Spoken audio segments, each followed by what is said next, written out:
Շարունակում ենք ուրիշ նորությունները արդեն հյուրի հետ եւ այս պահին մեր տաղավարում բժիշկ է։ Ասում են բժիշկները այնքան չեն նյարդայնանում բուժառուների հարցերից, որքան այն կարծրատիպերից, որոնք բուժառուները ունեն այս կամ այն հիվանդության շուրջ։ Այդպես է թե ոչ կիմանանք մեր հյուրից։ Օտորինոլարինգոլոգ, Արթմեդ բժշկական վերականգնողական կենտրոնի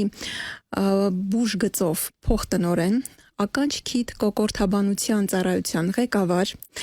Հայաստանի Հանրապետության Առողջապահության նախարարության ազգային առողջապահության ինստիտուտի գլխի եւ պարանոցի վիրաբուժության ամբիոնի դոցենտ, բժշկական գիտությունների թեկնածու Արայիկ Հարիբյանն է մեր հյուրը։ Բարի օր, շնորհակալություն հրավերն ընդունելու համար։ Ձեզ էլ շնորհակալություն։ Ես սկսեցի փոքրիկ այսպիսի մի կարծրատիպից եւ դուք որպես բժիշկ կարող եք հաստատել կամ հերքել։ Արդյոք ձեզ մոտ հաճախ են գալիս մարդիկ, ովքեր ունեն որոշակի ձևավորված կարծրատիպեր կապված տվյալ դեպքում նեղ այս մասնագիտական հիվանդությունների հետ քիթ կոկորդ ականջ։ Իհարկե։ Եվ դա ձեզ շատ է խանգարում։ Խանգարում է առավել եւս կարծրատիպերին գումարած, եթե մարդը եկել է արդեն նախորոք հարևանների կոնսուլյումից հետո կոնսուլյումի որոշումով։ Շատ պատկերավոր արտահայտվեցիք հարևանների կոնսիլիում, այո, շատ ախտորոշումներ հենց այդ միջավայրում էլ դրվում են։ Իսկ հիմա իհարկե ավելի լուրջ, որովհետև մեզ մտահոգող խնդիրներ կան, հիվանդություններ, որոնք տարբեր ժամանակահատվածում կապված սեզոնի հետ սրացումներ են ապրում։ Մասնավորապես փորձենք այսօր քննարկել ալերգիկ ռինիտը, քթի միջնապատի շեղումը, շնչառական համակարգը, ասթմա, բրոնխիտ, որոնք են ալերգիկ ռինիտի հիմնական պատճառները եւ ինչպես կարելի է նվազեցնել, եթե կարելի է հիվանդության ռիսկերը։ Նայեք, ալերգիկ ռինիտը ինքը ընդհանրապես ալերգիկ հիվանդության մի մասն է, որ արտահայտվում է քթահոսությամբ, աչքերից արցունքահոսությամբ, քթի փակվածությամբ, պրոշտոցով, հա, այսինքն տոպիկ այդ հատվածը, որը հիմնականում կապված է իհարկե սեզոնի հետ, չնայած լինում է շուրջ տարյա, հա, ալերգիկ ռինիտներ, երբ արդեն կապ չունի սեզոնը, տարին 12 ամիս մարդու մոտ կա ալերգիկ ռինիտ։ Լինում է նաև արևային ալերգիկ ռինիտներ, որ հիմնական պատճառը արևն է, բայց ամենադաժանը բարդը դա փոշու, ծաղիկի, ծաղկման, խոտերի սեզոնի, հա, սեզոնային ալերգիաներն են, որոնց ժամանակ գարնանից մինչև աշուն ակա, ծաղիկը, խոտը, բույսը սեզոնային է ամբողջ բուսականությունը, որը գեղեցկացնում է աշխարհը, ստեղծում է թթվածնի մեծ պաշարներ, բայց մարդկա, որի համար ստեղծում է խնդիրներ։ Այս դեպքում արդեն մարդիկ տառապում են բավականին մեծ խնդիրներով առողջական եւ ալերգիկ ռինիտներն ու բրոնխիալ ասթմաները կամ ասթմատիկ բրոնխիտները փոխկապակցված են, իրենք աուտոիմուն ալերգիկ հիվանդություններ են եւ փոխկապակցված են ու շատ հաճախ արդեն ալերգիկ ռինիտները բերում են ասթմաների, ասթմատիկ բրոնխիտների։ Միամիտ հարց. ինքնուրույն երբեք չի անցնում։ Պետք է դիմել մասնագետի, այո, այդպես է։ Իհարկե, ինքնուրույն, եթե ինքը կա ժամանակավոր սեզոնային խնդիր, սեզոնը վերջացավ, սրացումից որոշակի առումով դուրս կգա, բայց ինքը չի բուժվում։ Եվ մինչև այդ ինքը սրացման փուլում այդ ամիսների ընթացքում պարտադիր պետք է ստանա բուժում, որովհետև եթե բուժում չստացավ, ահա որ անտանելի կլինի իրեն վիճակը։ Այսինքն խորանում է եւ դառնում է քրոնիկ։ Այո։ Իսկ ինչպես տարբերակել առաջին սկզբնական փուլում ռինիտը սովորական մրսածությունից, կան զուգահեռներ, նմանություններ։ Իհարկե, անամնեզը հիվանդի, երբ որ մանրամասն անամնեզ ես հավաքում, դու տեսնում ես, որ հիվանդի մոտ կա ալերգիկ խնդիրներ,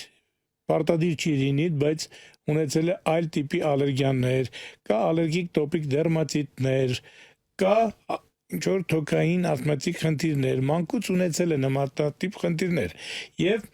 ընտանիքում, հարազատների մեջ գենետիկական առումով ինչ-որ մարդկանց մոտ նմանատիպ խնդիրներ, սրանք հուշում են, որ պետք է ավելի ֆիքսվել ալերգիկ ռինիտի վրա եւ հասկանալ ինչն է պատճառը, բայց մրսածության ռինիտը պարզ ինքը ասում է. «Բժիշկ ամեն ինչ լավ էր, մրսեցի 2 օր առաջ, հետո սկսեց իմ մոտ քթահոսություն, արտադրություն, ցավ, նույնիսկ ջերմություն, իհարկե ալերգիկ ռինիտների ժամանակ է սրացման ժամանակ լինում է որոշակի առումով ջերմություն, բայց նման ջերմություն, երբ որ մրսածության ժամանակ է բարձր ջերմաստիճանով, հա, չի լինում ալերգիկ ռինիտների ժամանակ։ Թերևս հիմնական կամ տարբերություններից մեկը հենց ջերմաստիճանի բարձրացումն է, Այո, որով կարելի է տարբերակել։ Քթի միջնապատի մասին կուզենայի խոսել։ Շատ մարդկանց մոտ իրենք նշում են, որ չեն ընկել ոչ մի վնասվածք, չեն ստացել, բայց ունեն ԻԾՆ երևի, հա, այսպես միջնապատի թեքություն, որը խանգարում է շնչառությանը։ Հայկական քթի հետ դա որևէ կապ ունի, թե չէ, թե դա շատ տարածված երևույթ է։ ասենք հայկական քթի հետ կապ ունի, թե չէ, աշխարհում տեսնում ես սկանդինավյան երկրներ, եկած հիվանդներ եւ արտաքին քիթը փուճուր, չգիտեմ այլ կամ ասենք ռուսական, հա, սլավոնական քթերը, բայց միջնապատը նայում ես քթի մեջ ահավոր ծրված։ Դա Այսինքն դա նայեք, եթե նայենք դասագրքային անցած, հա, մեր ամբողջ բնածին քթի միջնապատի ծռումներ չեն լինում։ Քթի միջնապատի ծռումը դա ձեռքբերովի է, բայց չեմ ընկել, որտեղից առաջացավ։ Երբ որ երեխան ծնվում է բնական ճանապարհով, գանգը սեղմվում է, որպեսզի դուրս գա։ Եվ այդ գանգը սեղմվելու եւ դուրս գալու ժամանակ հնարավոր է որ քիթը սեղմվի եւ միջնապատը կոտրվի։ Դրա համար նախկինում եթե հիշում եք մեր տատիկները մեզ լողացնելուց, հա, քիթը մասաժ են արել, ինչ որ տրորել են, վարժություններ են արել, որպեսզի քիթը ուղիղ լինի, միջնապատը ուղիղ լինի, կարողանան շտկել իրենց մեթոդներով, քանի դեռ երեխայի մոտ ավելի շտկումը հեշտ է։ Տատիկները երբեք ոչ մի բան պատահաբար չէին անում։ Միգուցե չէին գիտակցում ինչի համար ինչ են անում, բայց ճիշտ էին անում։ Գիտեին։ Իսկ շրջակա միջավայրի, այսինքն էկոլոգիական վիճակը որքանով է ընդհանուր առմամբ ազդում շնչառության վրա եւ դառնում հարուցիչ որոշ հիվանդությունների։ Նայեք, էկոլոգիական վիճակը բազմաթիվ շնչական հիվանդությունների պատճառ է դառնում, թոքային հիվանդությունների, բրոնխիալ հիվանդությունների, հա, վերին շնչուղիների հետ կապված էկոլոգիական ոչ բարենպաստ պայմանները կլինեն դրանք թունավոր ինչ որ արտանետումներ եւ այլ կարող են բերել տարբեր խնդիրների, թե ալերգիկ եւ թե ոչ ալերգիկ խնդիրների։ Ուղղակի հասկանալով արդեն ինչ խնդիր է, մենք մոտենում ենք բուժման տակտիկայում նրան, որովհետեւ մենք կարողանանք ունենալով նման վատ էկոլոգիական պայմաններ փորձել սրացումից անել առողջացնել, բայց հետագայում կրկնվելու հավանականությունը չի բացառվում, քանի դեռ կա նմանատիպ պայմանները։ Ավելի հեշտ է կառավարել, եթե ինչ որ վատ արտանետումներ, թունաքիմիկատներ եւ այլ, դրանք կարելի է ինչ որտեղ էկոլոգները դուրս են գալիս, բողոքում են, պայքարում են ամբողջ աշխարհում, որովհետեւ հա գործարանները իրենց արտանետած ծուխը ավելի մաքուր արտանետեն, չգիտեմ, ֆիլտրեր եւ այլ, բայց բնական վատ արգասիքների դեմ ոչինչով չես կարող պայքարել, եթե կա ալերգիկ ֆոն, բուսական հոտերի, ծաղիկների, ծաղկափոշու, խոտի հետ կապված, այս դեպքում մենք անզոր ենք։ Մենք ուղղակի սիմպտոմատիկ պայքարում ենք, որպեսզի մինչև սեզոնը վերջանա, մեր քիթը կարողանա շնչել։ Հիմա մեր տարածաշրջանում բավականին լարված վիճակ է հարևան հանրապետությունում եւ արդեն համացանցում հայտնվել են տեսանյութեր, եթե հանկարծ ազդարարվի այդ տագնապային նշանը մթնոլորտային, ինչ քայլեր պետք է ձեռնարկել, որպեսզի հնարավորինս պաշտպանենք մեզ այդ արտանետումներից, թունավոր քիմիկատներից եւ դուք որպես մասնագետ ինչ խորհուրդ կտաք առաջին հերթին։ Առաջին հերթին պետք է քիթը փակել։ Եթե չկան ռեսպիրատորներ, հա, որոնք COVID-ի ժամանակ հիշում եք բավականին շատ ներկրեցին, օգտագործում էին, դեռ հետ չեմ գնում են նախկին հետսովետական ժամանակների քաղաքապաշտպանության շտաբներում են մեծ բաներով այդ հակագազեր եւ այլ, հա,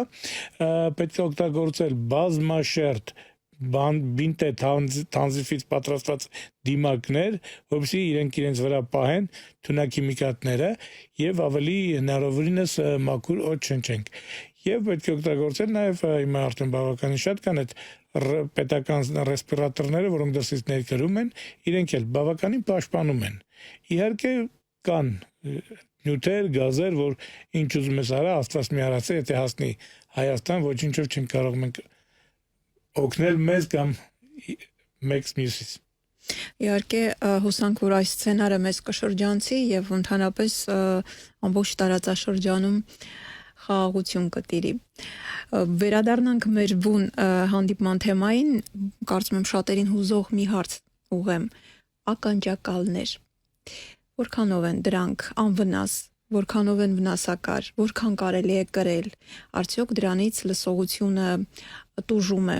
եւ ինչ խորհուրդ կտաք։ Մենք մի անգամ էլի ձեր տաղավարում հիշում եմ բավականին մեծ քննարկում արեցինք ականջակալների վերաբերյալ, իհարկե ականջակալները վնաս են։ Լարով թե անլար։ Համեմատաբար լարով ականջակալները ավելի ապահով են, բայց եթե մենք չենք պահպանում ականջի հիգիենան, այսինքն բարձր ձայնով լարով լսում ենք, իհարկե լարովն էլ է վնասակար։ Անլար ականջակալները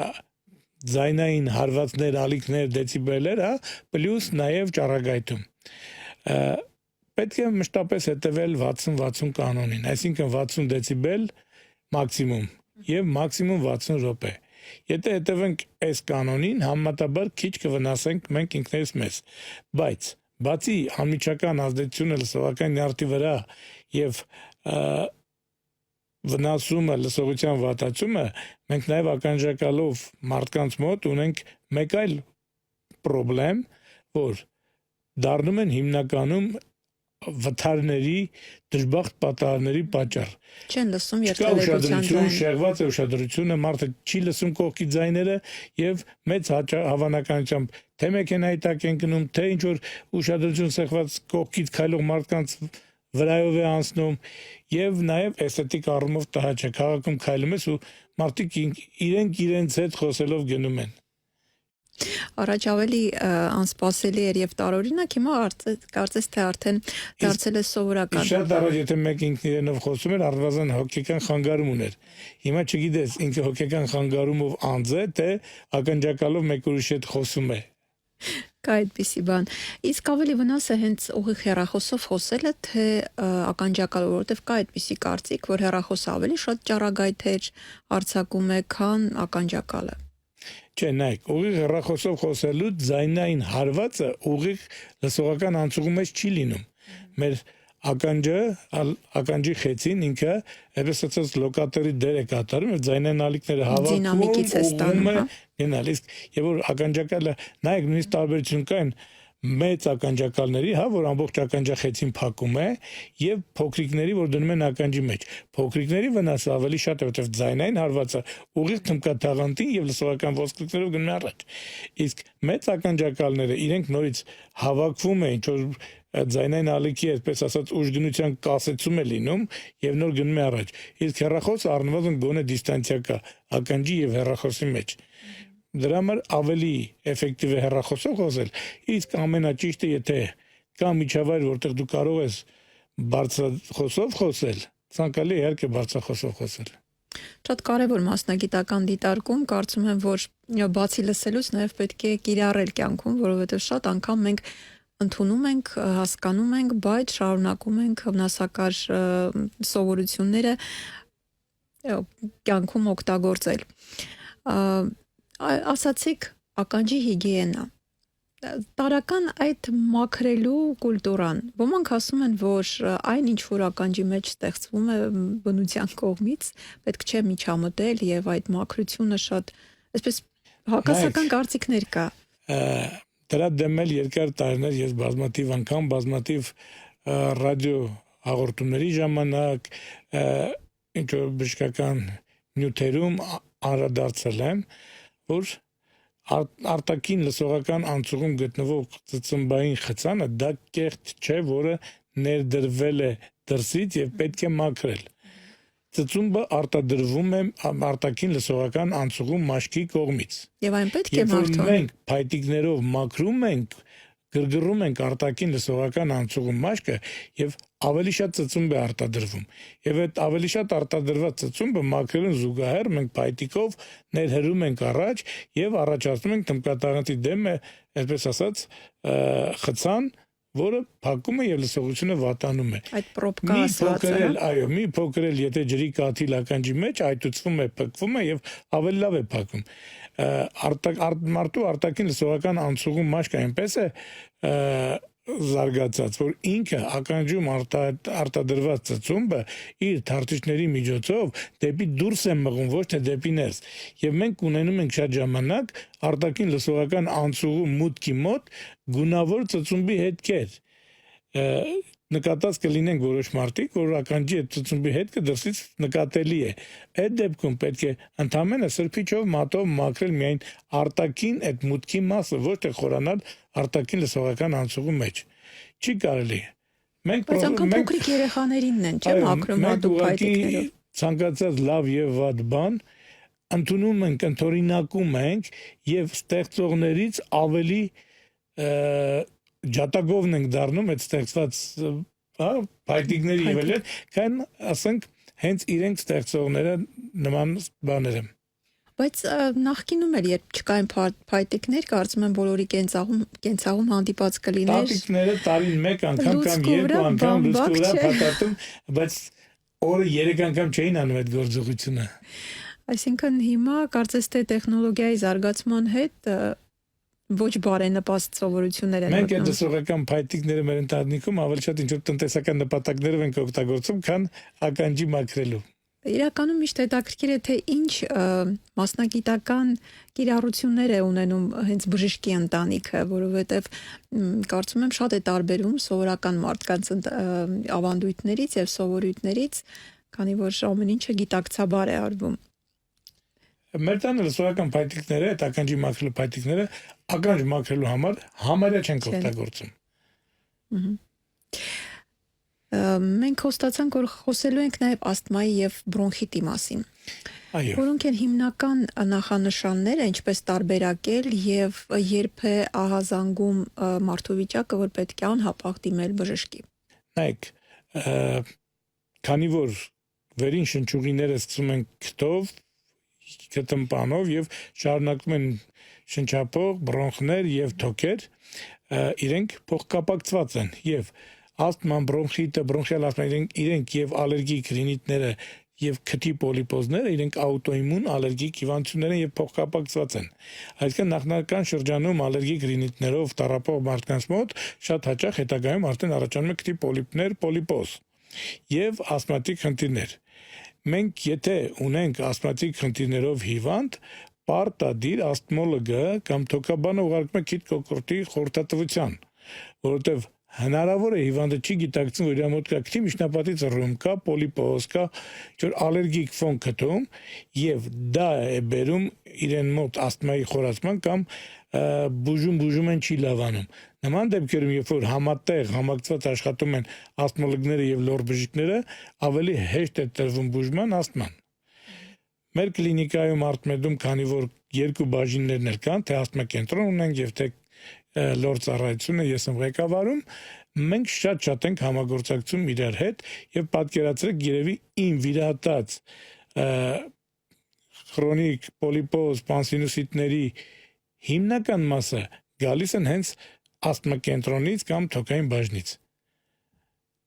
Մնացածը նոր արդեն դրսից հիվանդներ, որոնք առաջնակի դիմում են ինձ ալերգիայի հետ կապված կամ դիմում են ինձ պոլիպոզների հետ կապված, ես խորհրդակցում եմ արդեն ասթմա կենտրոնի մեր թոքաբանների հետ,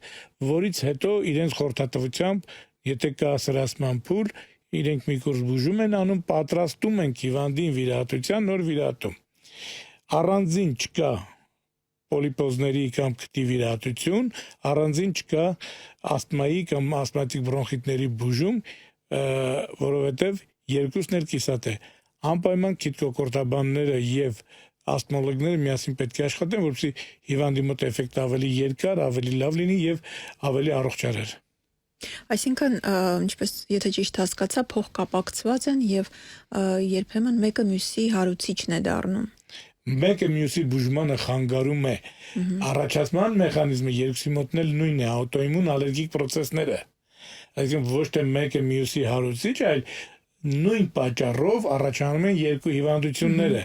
բայց բուժման առումով մեկը մյուսին խանգարում է։ Դա համար պետք է համատեղ բուժել, որպեսզի կարողանանք հասնել վերջնական էֆեկտի։ Շատ մարդիկ վարանում են գնալ բժշկի զուտ այն պատճառով, որ ասում են դե ասեն վիրահատություն։ Եվ հատկապես այս լոր ուղղության մեջ տարածված են վիրահատությունները։ Իսկ որքան է այսինքն կա այսպիսի բան, որ եթե շուտ դիմեցին, ապա վիրահատության չի հասնի։ Իհարկե։ Ես շատ ժամանակ ասում եմ, եթե չկա միջնապատի ծռում կա ալերգիկ ռինիտ, ժամանակին ճիշտ բուժումը կբերի նրան, որպեսզի չառաջանան վիրահատական խնդիրներ։ Եթե կա միջնապատի ծռում, կա ռինիտ, բայց չկա հայմորիտ, ֆրոնտիտ, սֆենոիդիտ, ես միշտ ասում եմ, կարելի է չէ, այստեղ կարելի է միջնապատը շուտ ուղղել, որպեսզի քթով օդակրությունը լավանա, այդ դեպքում կարելի է խուսափել արդեն քթի հարակից խոռոչների վիրահատություններից։ Այսինքն մենք ունենանք փոքր ծավալ վիրահատության, ոչ թե մեծ վիրահատության ծավալ։ Այսինքն ցանկացած գործողություն բերում է իրենից հետո ավելի մեծ խնդիրների։ Եթե մենք ժամանակին բուժում ենք կամ փոքր միջամտությունը վիրահատական կատարում ենք, մենք չենք հասնում մեծ վիրահատական միջամտությունների։ Եթե մարդը վատ է շնչում, դա հղի է բավականին լուրջ խնդիրներով եւ ոչ միայն շնչառական համակարգում։ Այո, թթվածնային քաղցը ինքը բերում է մի շարք խնդիրների եւ քթով շնչառությունը բերանով շնչառությունը երբեք չի փոխարինում քթով շնչառությանը։ Քթով շնչառության ժամանակ օդը խոնավանում է, տաքանում է, միկրոբներից ազատվում է, նոր գնում է դեպի ավելի ստորին շնչական ուղիներ։ Եվ գումարած, որ քթով շնչառության ժամանակ թթվածնի մեծ մասը քթի արյունատար անոթներով մի անգամից ներմղվում է ուղեղի արյան շրջանառություն եւ ավելի հիվանդների մոտ թթվածնային քաղց ուղեղում չի առաջանում, հիվանդները ավելի ակտիվ են լինում, ավելի իսկ քթի միջնապատի ծռում ունեցող հիվանդներ հիմնականում կա քնկոտություն, թուլություն, շուտ հոգնածություն, որովհետեւ եթե քթով շնչառություն չկա, արդեն մեր մեծ արյան շրջանառության միջոցով թթվածինը պտտվում է օրգանիզմում, գնում հասնում անոթներով ուղեղ, որպեսզի սնվի, որպեսզի մենք չունենանք այդ թթվածնային քաղցի խնդիրները։ Քթի դեպքում ավելի կարճ է ճանապարհը թթվածնի դեպի ուղեղ հասնելու։ Մի քանի կարծրատիպերից խոսենք, լսողության թեմային մի փոքր անդրադարձանք, բայց կա այսպիսի կարծիք, որ լսողության խնդիրները հիմնականում տարեցների մոտ են եւ գալիս են տարիքի հետ։ Արդյոք դա այդպես է։ Իհարկե կա նման բան, բայց որ ասել հիմնականում կամ միայն տարեցների մոտ չէ, մենք ունենում ենք մանկական հասակում էլ, մեծ երիտասարդների մոտ էլ, պատանեկության տարիներն էլ, տարբեր տարիքի մարդկանց խմբի մոտ մենք ունենում ենք ծանրալսության տարբեր տեսակներ։ Առավել եւս վերջին տարիների վիրուսային ինֆեկցիաները բավականին շատ բերում են լսողական նյարդի վնասման։ Կհիշեք, COVID-ի ժամանակ հիմնականում վնասվում էին հոտառական եւ լսողական նյարդերը, մարդիկ բողոքում էին։ Այս ձմեռը հունվար-փետրվար ամիսներին բավական էլի տարածված էր վիրուսային հիվանդությունները դա որպես բարդություն է անցալվում վիրուսի տեսակ, որ արագ 2 օրում առաջացնում է լսողության նյարդի 4-րդ աշճանի ծանրալսություն։ Ես ունեցել եմ նման դեպք, երբ որ 2 օր առաջ ինքը իր ասելով գրիպ էր հիվանդացել, վիրուս էր վերցել ու 2 օր հետո ականջը փակվել էր, չէր լսում։ Նախկինում մտածում էինք, որ հեղուկը քիթը այտուցվել է եւ տաշյան փողը փակվել է, այնտեղ միգուցե հեղուկ է հավաքել, ավելի հեշտ էր բուժումը, բայց այդ զմռան վիրուսների ժամանակ աուդիոմետրիա կամ տիմպանոմետրիա անելուց մենք նկատում ենք, որ այդքան հեղուկ չկա հավաքված, ինչքան նյարդն են վնասվել։ Բավականին ագրեսիվ վիրուս էր այս ձմեռվա վիրուսը լսողական նյարդի հետ կապված։ Իսկ դա վերականգնվող էր։ Ցանկացած ուրեմն նյարդային վնասումներ, եթե առաջին 1 շաբաթվա մեջ կարողացանք հասնել մեծ էֆեկտի բուժական, դա լավ է։ Եթե չէ, ինչքան հեռվանում ենք հիվանդանալու օրից, այնքան լավացման հավանականությունը ավելի քչանում է։ Մի հարց, որը այդքան էլ ձեր բուն մասնագիտության հետ կապ չունի, դա քթի էսթետիկ վիրահատություններն են։ Արդյոք մարդիկ շատ անգամ գնում են էսթետիկ վիրահատության նաև շնչառական խնդիրը լուծելով եւ որքան է մեկը մյուսի հետ կապակցված։ Ասենք կապ չունի մեր մասնագիտության հետ, кап ունի։ Академик Пискунов ասում էր, որ пластику носа должны делать только лор-врачи, потому что только лор-врачи соблюдают функциональную анатомию носа. Այսինքն թողինցներ են դիմացանոթային վիրաբույժները, պլաստիկ վիրաբույժները, բայց ես փոխանցեցի Պիսկունովի կարծիքը, այսինքն արտաքին տեսքի մեր երիտասարդությունը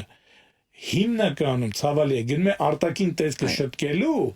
եւ եթե կա միջնապատի ծռում է իհարկե դա պետք է ուղղել բայց երբեք եթե քիթը արտաքին տեսքը խնդիր չունի բայց մեծ առողջական խնդիրներ են առաջանում քիթի միջնապատի ծռման հետևանքով չեն գնում վիրահատության այսինքն մենք մի քիչ ավելի ցուցամոլ ենք երևի եւ ուզում ենք ցույց տալ որ կամ մտածել հարցնում են դու ինչ խորհուրդ կտաս արժե արտաքին տեսքն շտկեմ ես միշտ բերում եմ մեր մեծ վարպետ հա Մհեր Մկրտչյանին դերասան որ ասում էր ով է ասում իմ քիթն է մեծ ձերն է փոքր այսինքն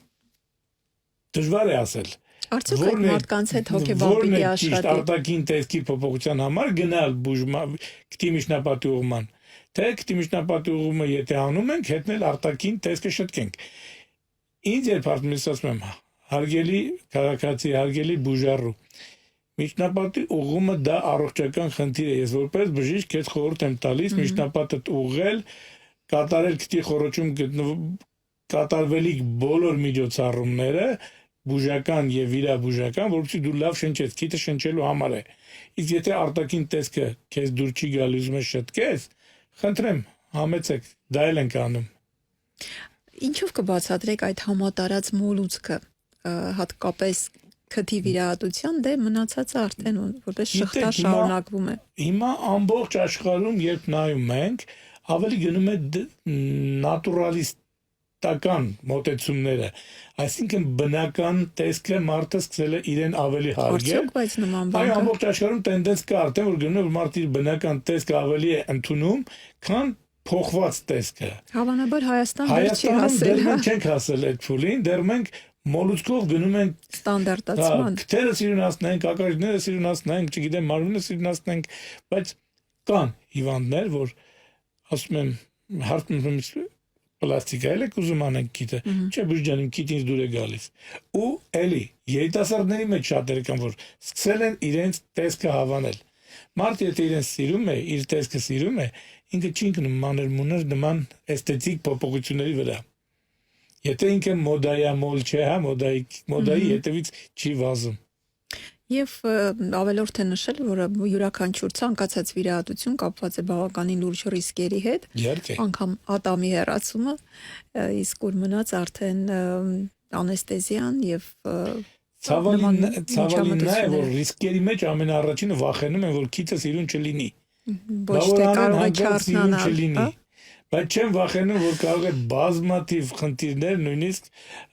աստված հեռու պահի, հա, մահ լինի։ Այո Կան նման դրանից ոչ մեկ չի վախենում, որ բավոր հետո սիրուն չլինի։ Չեմ վախենում, բավոր հետո հանկարծ էլի չշնչի։ Եվ անիմաստ լինի նման միջամտությունը։ Եվս մի կարծրատիպ, որ դեպքում է, որ ասում են, այ հիմա որ սառը ուտեմ, կոկորդից ցավը կանցնի։ Կա չէ նման բան պահպահակի։ Ես ինքս եմ լսել շատ, ինձ էլ են ասել, իսկականից ազդում։ Չեմ կարծում, որ սառը ուտելը կօգնի, ասենք Տարախային անգինային կամ սուր կատարալ անգինային։ Այսինքն զուտ ինչ որ մեկի մոտ համընկել է եւ այդպես տարածվել է։ Չգիտեմ ինչն է պատճառը։ Ես ինքս եթե հիվանդ եմ լինում, սառը չեմ ուտում, որովհետեւ առողջանամ։ Հաշվի առնելով ամենատարածված հիվանդությունները, որոնք կապված են քիթ կոկորտ ականջի այս նեղ մասնագիտական ոլորտում, ընդհանուր առմամբ ինչ խորհուրդ կտաք բնակչությանը։ Այ խորհուրդ կտամ առաջին հերթին պահել անձնական հագուստի հիգիենան։ Հագուստի։ Այո։ Մենք ձմեռը հագնում ենք շատ թեթև, սեզոնային փոփոխությունների ժամանակ հագնում ենք շատ թեթև, ձմռանը գլխարկ չենք դնում, այսինքն մենք ամեն ինչ անում ենք վատ բան, որպեսզի հիվանդանանք։ Տակ է հագնվում, բայց ասում է, որ այդ դեպքում էլ քրտնում եմ, ավելի շուտ եմ մրսում։ Պետք է հագնել ճիշտ սեզոնին համապատասխան։ Նույնիսկ եթե այնպեսին է սեզոնը, որ առավոտ ցուրտ է, կեսօրին շոգ, պետք է վերցնել տաք-շոր, առավոտյան հագնել, ցերեկը պահել ձեռքին, երեկոյան էլի հագնել։ Եվ ի վերջո այսօր Հայաստանում երևի մեքենա վարողները այնքան են շատացել, ամեն ընտանիքում երևի 5 հոգյանից ընտանիքի 4-ը կարելի է հագուստիրա մեքենային պայի, որտեղ ամեն ընտանիքում կա 4 մեքենա։ Իսկ հայերիս բնորոշ նույնիսկ չգիտեմ մյուս ազգերի մոտ նման արտահայտություն կա թե ոչ, մինչև դանակը չհասնի ոսկորին։ Ինչպես ձևավորել այդ մշակույթը ժամանակին բժշկին դիմելու ցանկացած բժշկի, ոչ միայն քիթ կոկորտի։ Պետք է կրթությունը մարդկանց զարգացնել, մարդիկ լինեն կիրթ,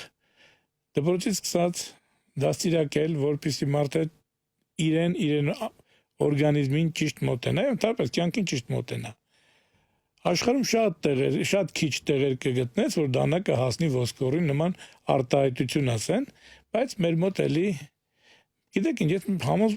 իմ մոտ այսպես համոզում կա ստեղծվել, որ ինչքան վատ բան կա, մենք ընդօրինակում ենք ու ուզում ենք այդ վատ բանով մենք լավագույնը լինենք, առաջատարը լինենք։ Դա ազգային դիմագիծ է։ Չգիտեմ, միգուցե։ Ուղղակի չեմ ուզում ասել, որ մենք վատ ազգ ենք, մենք շատ լավ ազգ ենք, մենք այսպես ասած պատմությունը, մարդկության քրիստոնեությունը եկել է, հա, դարեր շարունակ, մենք լինելով այդ արմատներում շատ լավ բաներ ունենք եւ վատաբանել ազգին չեմ ուզում, բայց կան ինչ որ բաներ, որ մեր մեջ ավելի այսպես վատն է նստած, քան լավը։ Դե մեր լավի մասին եթե խոսենք, դա անվիճելի է եւ անհերքելի, իսկապես ավելի դոմինանտ դարձնենք մեր լավ հատկանիշները։ Որ նախանշաններն են հենց կապված այն նշված հիվանդությունների, որ մենք խոսեցինք, բրոնխիալ ասթմա, ռինիտ, միջնապատի ծռություն, այսինքն երբ բուժառուն անհապաղ դիմի բժշկի։ Երբ արդեն տանելի չէ։ Չէ, նայեք, ցանկացած բուժառու պետք է տարին 1 կամ 2 անգամ առաջնային բժշկական օղակում, հա, պոլիկլինիկա կամ ընտանեկան բժշկի կաբինետում անցնի պրոֆիլակտիկ հետազոտություն։ Այդ ժամանակ բժիշկները իրենք կնկատեն եւ կառաջարկեն այն, ինչը որ քաղաքացիինքը չի նկատում կամ բանտեղ չի դնում եւ կառաջարկեն։ Իհարկե շատերը չեն ընդունի, որտեվ բժշկի խորհուրդը դժվար է ընդունել։ Երկրորդ, երբ որ դուրս գանք արդեն առաջնային օղակից, պրոֆիլակտիկայից, որ մեր մոտ վաղուց էլ չի արվում, հա, երբ դիմել բժշկի, երբ որ զգում ենք քթերը փակվեց, երբ որ զգում ենք առաջացավ փռշտոց, հա, ջերմություն, այսինքն խնդիրներ, որոնք առաջացնում են մեզ մոտ արդեն ոչ բնականon ապրելակերպից տարբերվող երևույթներ, պետք է իհարկե դիմել բժշկի, չսպասել, չէ, մի քիչ էլ թող անցնի, միգուցե լավանամ կամ նկատեցինք սիմպտոմներ, նկատեցինք ինչ որ բաներ, պետք է միանգամից դիմենք բժշկի։ Հարցը ինչ բժշկի։ Իհարկե, առաջինը առաջնային բժշկական օղակ։ Ոչ թե բժիշկ Արիբյանի, որ եկել է ստուդիայում եւ ասում է դիմեք մեծ բժիշկներից։ Պարոն Արիբյան, բայց չէ որ բուժառուների մեջ մի այլ ծայրահեղություն էլ կա, երբ որ ամենաչնչին անհանգստության դեպքում մարդ կա, որ անverջ վազում է բժշկի եւ դա մի այլ խնդիր է, երբ որ կարելի է Չէ, երբ որ հետազոտում ես, տեսնում ես մարդու մոտ խնդիր չկա, բացատրում ես, որ քո մոտ խնդիր չկա, ինքը վազում է, դա էլ է խնդիր։ Արդեն պետք է դիմի համապատասխան մասնագետների, ասենք հոգեբաններ, հոգեբույժներ, հա։ Մենք բժիշկ ասածը պատկերացնում ենք վազեց անդադ վիրաբույժի կամ թերապևտի մոտ, չէ։ Եթե մարդը ոչ մի խնդիր չունի, ու վազում է բժշկի, վախեր ունի, նա արդեն խնդիր ունի, վախերը ինքը խնդիր է, պետք է դիմել հոգեբանի։ Պարոն Արիբյան, շնորհակալություն հրավերն ընդունելու համար, հասկանալի է, որ մեկ հանդիպման կամ մեկ զրույցի ընթացքում հնարավոր չէ բացահայտել բոլոր մեզ հուզող խնդիրները եւ ստանալ բոլոր հուզող հարցերի պատասխանները, բայց կարծում եմ գոնե ամենակարևորը այսօր մենք եւս մեկ անգամ արձանագրեցինք, որ այն դարձյալ ժողովրդի մեջ տարածված ասույթը բուժված գրիպը 7 օր է տևում, չբուժվածը 1 շաբաթ։ Մարդիկ ամեն դեպքում ավելի ուշադիր կլինեն ավելի լավ բուժված 7 օրը, քան 1 շաբաթ չբուժվածը։ Այս ամենակարևոր խորհուրդն էր մասնագետի կողմից։ Երկին շնորհակալություն, հուսով եմ, որ պարբերաբար կլինեն մեր հանդիպումները, բայց այնուամենայնիվ հուսանք, որ հիվանդությունները կնվազեն։ Շնորհակալություն, իհարկե, թող հիվանդությունները նվազեն, ասեն հիվանդությունը բժիշկները ուզում են հիվանդներ շատ լինեն, չէ, թող հիվանդները նվազեն, հիվանդները քիչ լինեն, բժիշկները ինտելեկտուալ խավեն, կարող են այլ աշխատանք սովորել եւ աշխատել։ Պարզապես կանխարգելիչ միջոցներով Ավելի հեշտ է կանխարգելել, քան բուժել։ Կզբաղվեն կանխարգելումով, հուշեցիք։ այո, կարծում եմ դա ամենացանկալին է թե բժիշկների համար, թե բուժառուների։ Հիշեցնեմ հարգելի ունկնդիրներ, այսօր հյուրընկալել էինք օտորինոլարինգոլոգ, Արթմեդ բժշկական վերականգնողական կենտրոնի բուժգծով փոխտնօրեն, ականջ-քիթ կոկորդաբանության ծառայության ղեկավար, Հայաստանի Հանրապետության Առողջապահության նախարարության ազգային առողջապահության ինստիտուտի գլխի եւ պարանոցի վիրաբուժության ամբիոնի դոցենտ, բժշկական գիտությունների թեկնածու Արայիկ Հարիբյանին։ Այսօր այսքանը, մինչ նոր հանդիպում։